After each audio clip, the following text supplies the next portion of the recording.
രാവിലെ ഗോവയിലെ കുറിച്ചോരത്താണുള്ളത്. അപ്പോൾ നമ്മളിങ്ങനെ മാർക്കറ്റിലോട്ട് പോവുകയാണ്.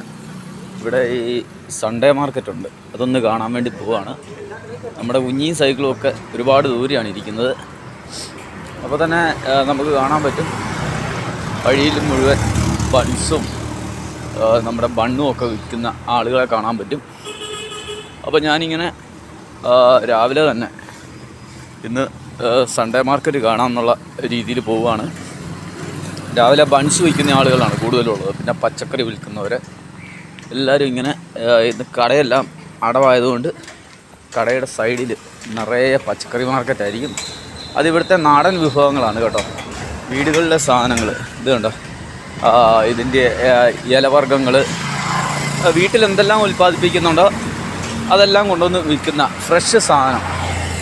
ഇതുണ്ട്, കരിക്കൊക്കെ പകുതി വെട്ടി വെച്ചിരിക്കുന്നു. ഇവരൊക്കെ സ്റ്റാർട്ടായതേ ഉള്ളൂ കേട്ടോ.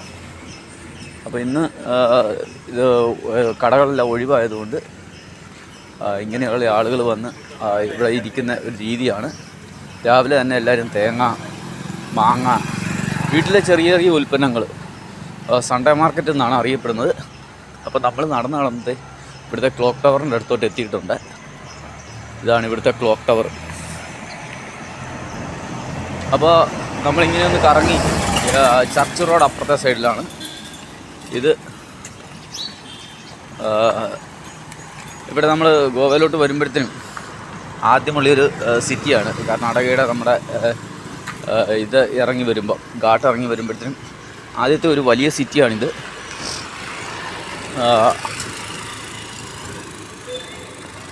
രണ്ട് പെട്രോൾ പമ്പ് തൊട്ടപ്പുറത്തും ഇപ്പുറത്തും. പിന്നെ രാവിലെ ചായക്കട ആദ്യം തുറന്നില്ലെങ്കിലും വൈൻ ഷോപ്പ് ആദ്യമേ തന്നെ തുറക്കും കേട്ടോ. അങ്ങനെ ഒരു ഗുണമുണ്ട്. അതുകൊണ്ട് സൺഡേ മാർക്കറ്റിൽ തേങ്ങയാണ് കൂടുതലും വിൽക്കുന്നത്. പിന്നെ ഇവിടുത്തെ മറ്റേ ഒരു ചെറിയ കായുണ്ട്, ഒരു പൊടിക്ക, അതുണ്ട്. പഴമുണ്ട്, പീച്ചിക്കായുണ്ട്, കോവയ്ക്ക, പാവയ്ക്ക. വീട്ടിലെ ഉൽപ്പന്നങ്ങളാണ് കേട്ടോ, അല്ലാതെ ഇവർ മറ്റൊരിടത്തുനിന്ന് കൊണ്ടുവന്ന് വെച്ച് വിൽക്കുന്നതല്ല. ഇത് ഇവിടുത്തെ ബസ് സ്റ്റാൻഡാണ്. അപ്പോൾ അതുപോലെ തന്നെയാണ് ഈ ബേക്കറി ഐറ്റംസ്. അതൊന്നും വാങ്ങിച്ചുകൊണ്ട് വരുന്നതല്ല, വീട്ടിൽ തന്നെ ഉൽപ്പാദിപ്പിക്കുന്ന സാധനങ്ങൾ ഇവിടെ കൊണ്ടുവന്ന് വിൽക്കുകയാണ്. അപ്പോൾ നമ്മൾ ക്ലോക്ക് ടവറിൻ്റെ അടുത്ത് എത്തിയിട്ടുണ്ട്. ഇതാണ് ആ ക്ലോക്ക് ടവർ.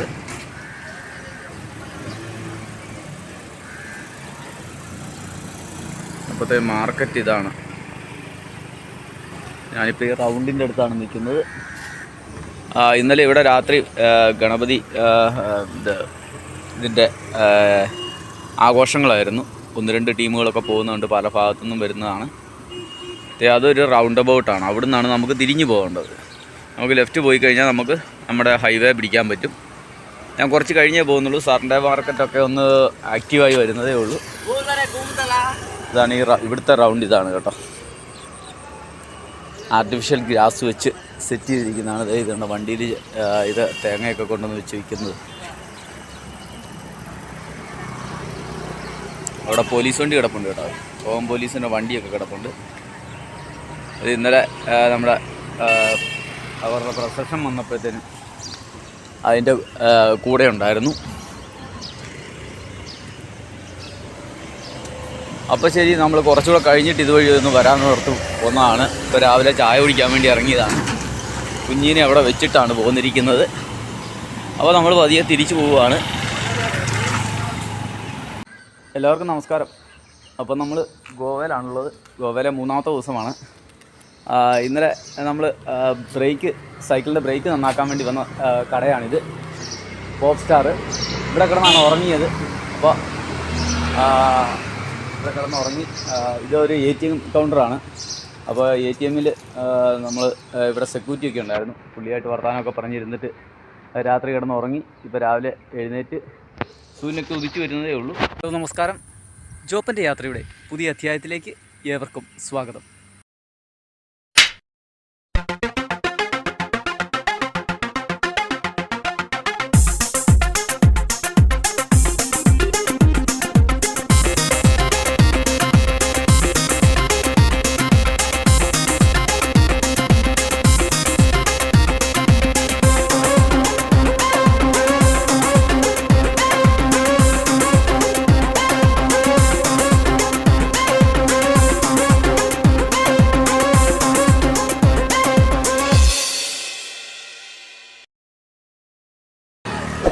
നമ്മൾ കോപ്പം കഴിഞ്ഞു.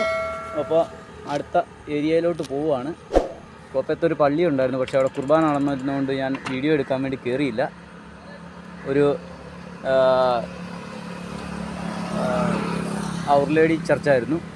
അപ്പോഴത്തെ മലനിരകളുടെ ഇടയിലൂടെയുള്ള ഗ്രാമവഴികളിലൂടെ നമ്മൾ യാത്ര ചെയ്തുകൊണ്ടിരിക്കുകയാണ്. നല്ല രസകരമായ യാത്രയാണ്. ഭയങ്കര സപ്പോർട്ടാണ് കേട്ടോ. എല്ലാവരും നമ്മളോട് സംസാരിച്ചൊക്കെയാണ് പോകുന്നത്.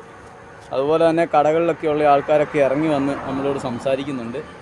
പലരും പലരുടെയും ഇൻസ്റ്റയിൽ കണ്ടിരുന്നു, യൂട്യൂബിൽ കണ്ടിരുന്നു എന്നൊക്കെ പറഞ്ഞ് ഒരുപാട് പേര് വന്ന് സംസാരിക്കുന്നുണ്ട്.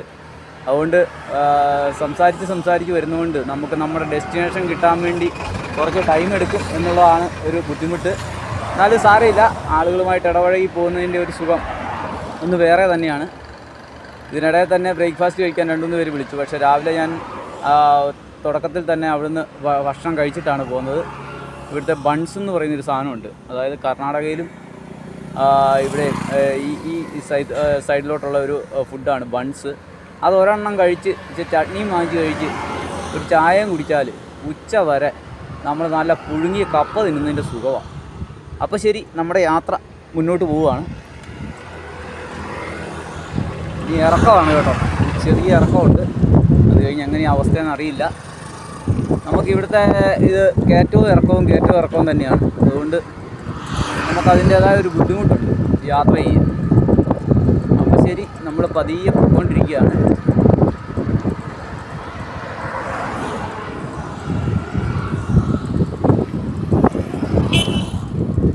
എല്ലാവരും നമ്മളെ റെസ്പെക്റ്റ് ചെയ്താണ് പോകുന്നത്. ഹലോ സാറെന്നും പറഞ്ഞുകൊണ്ടാണ് എല്ലാവരും വരുന്നത്. അത് തന്നെ നമുക്കൊരു ഭയങ്കര സന്തോഷമാണ്. ഇതൊരു ചെറിയ ഗ്രൗണ്ടാണ്, ഒരു ഇൻഡോർ സ്റ്റേഡിയവും ഗ്രൗണ്ടും ഒക്കെ ചേർന്ന ഒരു ഭാഗമാണ്. ഫുട്ബോളാണല്ലോ ഗോവയുടെ മെയിൻ പരിപാടി.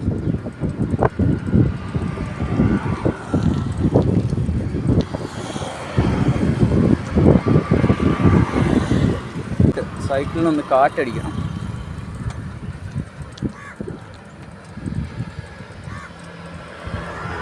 അതിനിടയിൽ 1-2 പേരെ വിളിക്കാനുണ്ട്. ഇവിടെ ഗോവയിൽ ഉള്ള ആളുകളാണ്, നമ്മൾ പലയിടത്തും വെച്ച് പരിചയപ്പെട്ട ആളുകളാണ്. വരുമ്പോൾ ഗോവയിൽ വന്ന് നമ്മളോട് മീറ്റ് ചെയ്തിട്ടേ പോകാവുള്ളൂ എന്ന് പറഞ്ഞിട്ടുണ്ട്.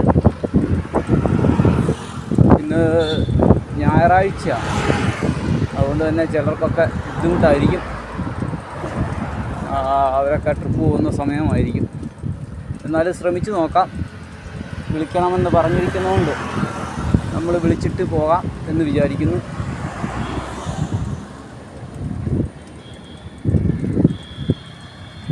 കൊപ്പം പ്രൈമറി ഹെൽത്ത് സെൻ്ററാണ് എൻ്റെ ഇടതുവശത്ത് കാണുന്നത്.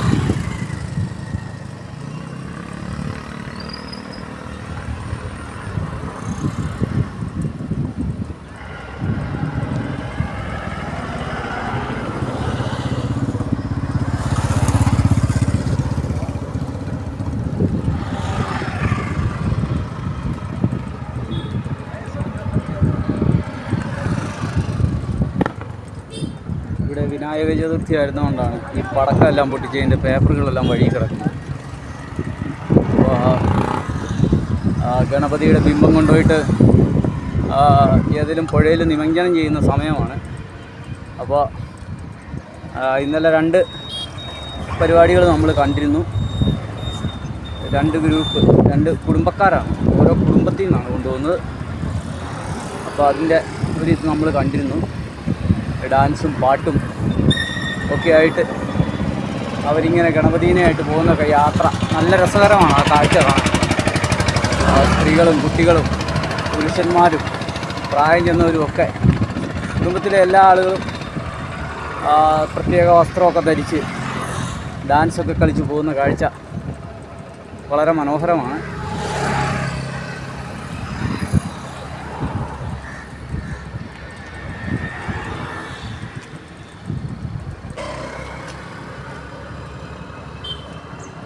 भैया फोटो फोटो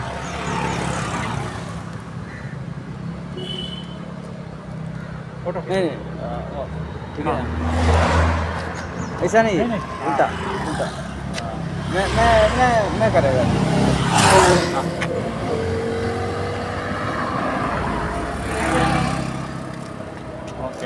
थोड़ा चेक करो ठीक होता था आया आया हाँ ओके सर चलो आपकी यात्रा शुभ रहे थैंक यू आपको कोई भी तकलीफ ना हो ओके आपका प्रार्थना है ना क्या बड़ा टेंशन है ओके जी थैंक यू वेरी मच रोज का कितना किलोमीटर काटते हो ओ अभी थोड़ा कम जाता है क्यों बारिश बीच में आता है ना इसलिए पहला तो 50-60 तक जाता था बराबर बराबर हाँ तो कभी कभी साइकिल का रिपेयरिंग होता है हाँ वो भी हाथ से करते हो हाँ, कल था कल ये ब्रेक पैड पूरा बदल कर दिया बराबर वो मैं घाट आने का टाइम वो टायर भी फट गया चलिए वो बदल कर टायर भी दिया साथ में रखते हो हाँ साथ में एक रखता है स्पेयर रखता है कितना दिन से निकला मैं 11 महीना हो गया 11 महीना हो गया 14,000 किलोमीटर हो गया 14,000 अब केरला से निकला केरला से निकल के 11 महीना हो गया 11 महीना हाँ केरला कर्नाटका तमिलनाडु पौंडीचेरी आंध्र तेलंगाना हर जगह का हर मंदिर हर एंशंट मोनूमेंट्स हर गांव ऐसा घूम के आता है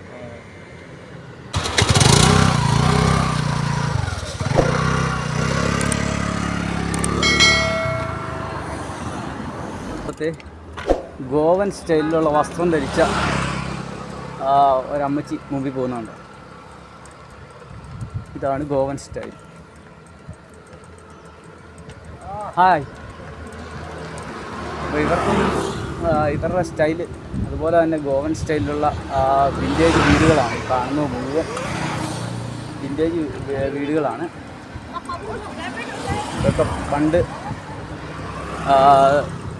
ഇവിടെ കുടിയേറി വന്ന സായിപ്പന്മാർ വെച്ച വീടുകൾ തന്നെയാണ് നല്ല രസമുണ്ട് കേട്ടോ കാണാൻ വീടുകളൊക്കെ പഴയ വീടുകൾ ഇടയിലൊക്കെ പുതിയ കോൺക്രീറ്റ് വീടുകളുണ്ടെങ്കിലും പഴയ ആ ഓടിട്ട വീടുകളുടെ ഒരു മനോഹാരിത വേറെ തന്നെയാണ് ഇത് നമ്മൾ നേരെ ചെല്ലുന്നത് ഒരു ചാപ്പലിലേക്കാണ് വേളാങ്കണ്ണി മാതാവിൻ്റെ പള്ളികളാണ് കൂടുതലും പിന്നെ ഫ്രാൻസിസ് സേവിയറിൻ്റെ പള്ളിയുണ്ട് അങ്ങനെ ഫ്രാൻസിസ് സേവിയർ ആണ് ഏറ്റവും കൂടുതൽ ഗോവയിൽ പ്രേക്ഷിതപ്രവർത്തനം നടത്തിയ ഒരു മിഷനറി കടപ്പുറത്തുകൂടി അതായത് തിരുവനന്തപുരം ഭാഗത്തു നിന്ന് പഴയ തിരുവനന്തപുരം തിരുവിതാംകൂർ അവിടുന്ന് സ്റ്റാർട്ട് ചെയ്ത് ഗോവ വരെയാണ് അദ്ദേഹം പ്രേക്ഷിതപ്രവർത്തനം നടത്തിയത് അതുമൂലമാണ് കൂടുതലും നമ്മുടെ റോമൻ കത്തോലിക്കയിൽപ്പെട്ട ലത്തീൻ കത്തോലിക്കൽ ഈ പ്രദേശങ്ങളിൽ ധാരാളമുള്ളത് കൂടാതെ തന്നെ മറ്റ് മിഷണറിമാരും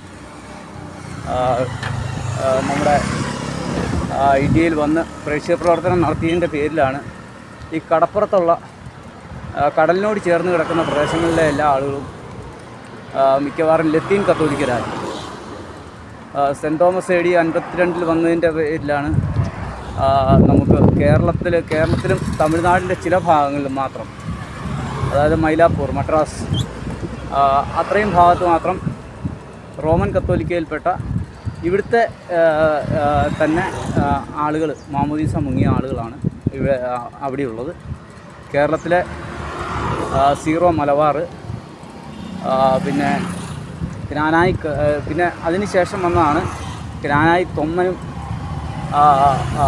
മറ്റുള്ളവരും സെൻറ്റ് തോമസിന് ശേഷമാണ് അവർ വരുന്നത് അപ്പോൾ അവർ വന്നതിനും പിന്നെയും കാലങ്ങൾക്ക് ശേഷമാണ് മിഷണറിമാർ ഇന്ത്യയിലേക്ക് വരുന്നത് അതിൽ പ്രധാനിയായിരുന്നു ഫ്രാൻസിസ് സേവിയർ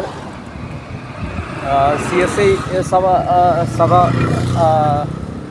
ആളുകളും അതിൽപ്പെട്ടതാണ് മിഷണറീസ് വന്ന് കൺവേർട്ട് ചെയ്ത ആളുകളാണ് CSIയിലുള്ളത് അത് നമ്മൾ തിരുവനന്തപുരത്ത് നമ്മൾ CSI പള്ളിയിൽ പോയിരുന്നു ഏകദേശം 200 മുകളിൽ വർഷം പഴക്കമുള്ള ഒരു പള്ളിയാണത് ഇതാ നമുക്കിവിടെ ചെറിയ ചെറിയ കുരിച്ചെടികളൊക്കെ കാണാൻ പറ്റും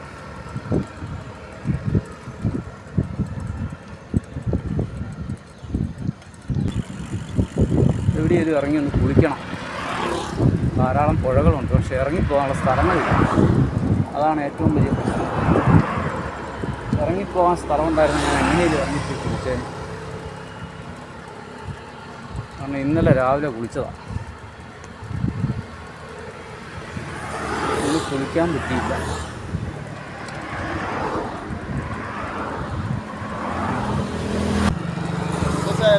हाँ केरला से साइकिल लेके आया? हाँ जी, पूरा इंडिया घूमेगा? हाँ जी, केरला से आया अभी? हाँ, साइकिल से अभी निकला था। 11 महीना हो गया। 11 महीना हो गया? हाँ, 11 महीने से घूम रहे हो? हाँ, अभी किधर जा रहे हो? हाँ, अभी पूरा गोवा देखेगा। ये भी केरला से आया? हाँ हाँ जी। अच्छा ठीक है। അപ്പത്തെ വന്ന് നമ്മൾ ഒരു വലിയ മലഞ്ചെരുവിലൂടെയാണ് യാത്ര ചെയ്യുന്നത്. ചെയ്ത് കണ്ടോ, അടിപൊളി ഒരു മലനിര. അതിൻ്റെ സമീപത്തൂടെ ഇങ്ങനെ യാത്ര ചെയ്യുമ്പോഴത്തേക്കും കിട്ടുന്ന സുഖമുണ്ടല്ലോ, അത് ഭയങ്കരം തന്നെയാണ്. നല്ല ക്ലൈമറ്റ് ഇന്ന് കുഴപ്പമില്ല, പക്ഷെ ചെറിയ ചൂടുണ്ട്, എങ്കിലും കുഴപ്പമില്ല. പക്ഷേ നമ്മൾ കാണേണ്ടത് കാണണ്ടേ? ഇത് കണ്ട എന്താ രസം എന്ന് നോക്കി. നെല്ല് വിളഞ്ഞ് കിടക്കുന്ന കേട്ടോ. വിളഞ്ഞില്ല, നെല്ല് പാകമായി വരുന്നു. മുമ്പേ ഞാൻ പറഞ്ഞത് നെല്ല് വിളഞ്ഞെന്നാണ്. ഇത് ഇങ്ങനെ പുല്ല് പശുക്കളെ മേയ്ക്കാൻ വേണ്ടി ഇട്ടിരിക്കുന്നതാണ്. അതുപോലെ തന്നെ മലനിരകൾ ഫ്രണ്ടിൽ മനോഹരമാണ് കേട്ടോ. ഇതൊക്കെ ക്വാറിയിലോട്ടോ അകത്തുള്ള തോട്ടങ്ങളിലോട്ടോ പോകുന്ന വഴികളാണ്. ഒരു റേസിംഗ് ബൈക്കാണെന്ന് തോന്നുന്നു, 35 നമ്പർ കൊടുത്തിട്ടുണ്ട്. അപ്പോഴത്തെ മനോഹരമായ മലഞ്ചെരുവിൻ്റെ കാഴ്ചകളിലൊക്കെ ആയിട്ട് നമ്മളിങ്ങനെ മുമ്പോട്ട് പോവുകയാണ്. ഇവിടെ സൈക്ലിസ്റ്റുകൾ ഒരുപാടുണ്ട് കേട്ടോ. കാരണം ഗോവ കാണാൻ വരുന്ന ആളുകൾ സൈക്കിളിൽ യാത്ര ചെയ്യുന്നത് നമുക്ക് കാണാൻ പറ്റും. അപ്പോൾ ശരി, നമ്മുടെ യാത്ര തുടരുകയാണ്. അപ്പോൾ ഒരു സൈക്ലിസ്റ്റ് അങ്ങ് പോയിട്ടുണ്ട്. പുള്ളി എന്നെയാണോ വെയിറ്റ് ചെയ്യുന്നതെന്ന് എനിക്കറിയില്ല. അപ്പോൾ ഇനി പുള്ളിയുടെ ഗ്രൂപ്പിൽ വേറെ വല്ലവരും ഉണ്ടോയെന്നും അറിയില്ല. ഏതായാലും നമ്മൾ ചവിട്ടി വിട്ട് പോവുകയാണ്. പുള്ളിയുടെ ഗ്രൂപ്പിലുള്ളവരെയാണോ അതോ എന്നെ കണ്ടിട്ട് നിർത്തിയതാണോ എന്ന് സംശയമുണ്ട്. സെയിം എൻ്റെ റെഡ് ക്യാപ്പാണ്. അതെ, ഇത് വെള്ളം കുടിക്കാൻ നിർത്തിയതാണ്. ഏതായാലും പതിയെ ചവിട്ടി വിട്ട് പോവാം. ചിലപ്പോൾ പുള്ളി നമ്മളെ മൈൻഡ് ചെയ്യുമായിരിക്കും. നമ്മളെ തന്നെയാണെന്ന് തോന്നുന്നു എയിം ചെയ്തിരിക്കുന്നത്.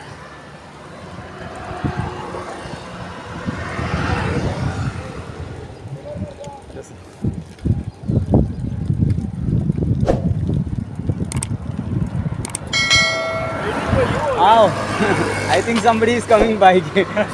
അപ്പോഴത്തെ ഇവിടുത്തെ ഒരു പുരാതന ചർച്ചിൻ്റെ അടുത്ത് എത്തിയിട്ടുണ്ട്. Immaculate conception church Paroda. അവിടെ നാളെ മാതാവിൻ്റെ തിരുനാളായതുകൊണ്ട് അതിൻ്റെ ഒരുക്കങ്ങളൊക്കെ ചെയ്തു വച്ചിരിക്കുകയാണ്. അപ്പോൾ എല്ലാ പള്ളികളിലും നാളെയാണ് തിരുനാൾ. അപ്പോൾ ഈ ബസ് സ്റ്റോപ്പും ചർച്ചും എല്ലാം കൂടി ചേർന്ന സ്ഥലമാണ് കേട്ടോ. അപ്പോഴത്തെ മനോഹരമായൊരു ദേവാലയം, അതിൻ്റെ അടുത്തൊരു ഗ്രോട്ടോയും ഉണ്ട്. അപ്പോൾ ഇതെല്ലാം കണ്ട് നമ്മൾ പതിയെ മുന്നോട്ട് പോവുകയാണ്. ഇനിയിപ്പം നാളെ തിരുനാൾ ആഘോഷങ്ങളാണ് ഇവിടെ മുഴുവൻ. അപ്പോൾ അതിൻ്റെ മുന്നോടിയായിട്ട് പന്തലൊക്കെ ഇട്ടിട്ടുണ്ട്. അപ്പോൾ ആ പള്ളിയുടെ ഒരു കാഴ്ച കണ്ടിട്ട് നമ്മൾ പതിയെ മുന്നോട്ട് പോവുകയാണ്. അപ്പോൾ ശരി, യാത്ര തുടരുകയാണ്.